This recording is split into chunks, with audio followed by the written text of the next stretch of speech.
Hi everyone, I'm Roman Gorelik and today I will show you how to select and remove any objects from any backgrounds. We just need to choose any of these tools and click the Select Object button. If you have selected something you didn't intend to, then use this tool and outline your object. After that, we need to correct our selection and we need to use Selected Mask. We need to use the Quick Selection tool. Click square bracket to reduce the size for control and you need click on minus button. Okay, we just need to click here and here for remove this area.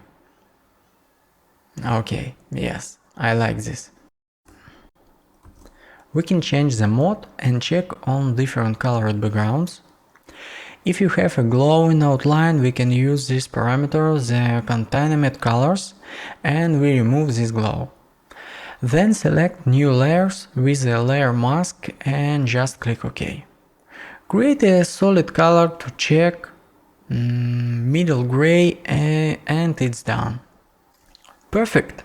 Use this way and subscribe to my channel and press the like button. Bye!